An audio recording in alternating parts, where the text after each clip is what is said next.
or the best memories of that person, and they'll know they'll know who they're named after. Mm-hmm. They'll also know their own name, but they also get that same attention that those loved ones would have given the person that died. Mm-hmm. So it's different, but what about the belief in Jesus? Do many people ask you, do Muslims believe in Jesus? Yeah. Well, what most people do is they'll push Jesus on you. They'll go, oh, well, Jesus Christ this and Jesus Christ that. They won't say, oh, they'll kind of make it kind of in a rude gesture, like putting it in your face. That's what I've seen most natives do, because most natives are kind of closed off from other people. Mm-hmm. They kind of stick to themselves, And so they're kind of closed to more ideas or more cultures like Islam. Mm-hmm. So and what is their reaction when you tell them the Islamic position on Jesus and how we believe in him? They just kind of be quiet. You can kind of tell they're offended, but they can't say anything because they can't really back what they're saying. Mm-hmm. So, if I say, I always tell them that that's fine what you believe, but I don't believe that. I tell them I respect him highly, but I don't take him as a god, and they'll just get kind of quiet because I'm not disrespecting Jesus, so they can't slam me for disrespecting their God. But I'm not, overtly praising him either, so they can't do anything about that either. So they kind of take a neutral position. Mm-hmm. In terms of the dawah and people learning about and accepting Islam, how do you see that going here in Alaska? I think it's going pretty good. I have people ask me questions. I mean, just on a personal, can't talk for anybody else, but I have people that ask me questions, and I try to answer them as much as I can, and if I can't, then I'll refer them to something else. But I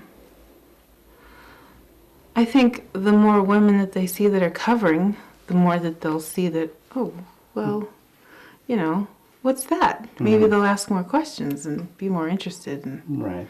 And I had been mistaken for an old lady. I sat next to a family friend. She's looked at me twice. They'll only look at your scarf. They don't really see your face. Yeah, they don't see your face. And she's like, oh, I thought you're an old lady. I'm like, no, I'm just me. I'm not that old yet. Mm-hmm. So. Mm-hmm. And another thing is people don't see being Muslim as a follower of a religion. They think, like she said earlier, no, you're Eskimo. You're not Muslim.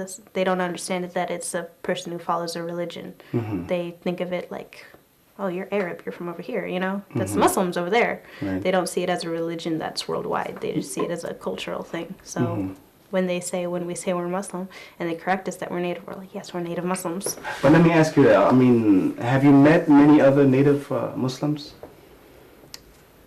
They're all sisters except for my son and one other brother that we know. That I know of. Mm-hmm. So, alhamdulillah, the women are accepting it. Right, but that's a bit amazing to me because a lot of the misconceptions about Islam is about this Muslims' treatment of women or its Islamic position on women. So why do you think it is that the majority of the women are the ones who accepted Islam from the native Alaskan people? Because of the freedom it gives you. When Alaska was settled by the Christianity missionaries, there was a lot of abuse going on. And alhamdulillah, they're not doing that anymore, but a lot of people have negative, perceptions of, I know people that are very, very bitter towards white people. They won't even, try to, be more than just deal with them on a, Well, there's also the thing, it wasn't even that long ago. We have relatives who went through that, just because they had Native in them. And also there was, stereotypes or prejudices against full-blooded Native people. They'd always say you have to be at least half Native or half white to be any good, and it's still kind of a mindset. Or even to go to school, you had to be part white. You had to be part white. So after a certain grade. I think that's what attracts a lot of people to Islam, especially Natives, because all the prejudice and injustices our history had happened and Islam is universal. Right. In light of all the prejudice and injustices, you said Islam made you feel free or gave you a certain freedom. And how so? Well, once you get past reading about what you thought Islam was and the stereotypes and the negative images that people see, my dad was like, oh, they treat their women bad. I'm like, no. That's not Islam. That's certain people. And look at all the Americans that get treated terribly. It's not just, it's a misconception. So once you read a woman's rights and what, and this is freedom, just covering is great, because then you're not having to, show off everything that you got. So, which is sad, because you see that all the time, especially, well, this is the paradox, but what I do, I'm a hairdresser, so women always like to try to look their best. Always. Well, not always, but, a lot. So it's nice that, somebody was like, well, what does your hair look like? And I was like, my hair's cute. I'm a hairdresser. But you can't see it. And you're like, oh. Mm-hmm. So it frees you from being a fashion slave. We do dress nicely, alhamdulillah, but, it's... Not waking up 3 hours before school just to get our makeup right, Yeah, or your hair done. Or... Okay, just before we conclude, I'd just like to ask your opinion on what you see as the future of Islam in America. I think it's going to continue to grow. Once more people find out about it, with all the negative things in the media about what's going on in the Muslim world, or what some Muslims are doing.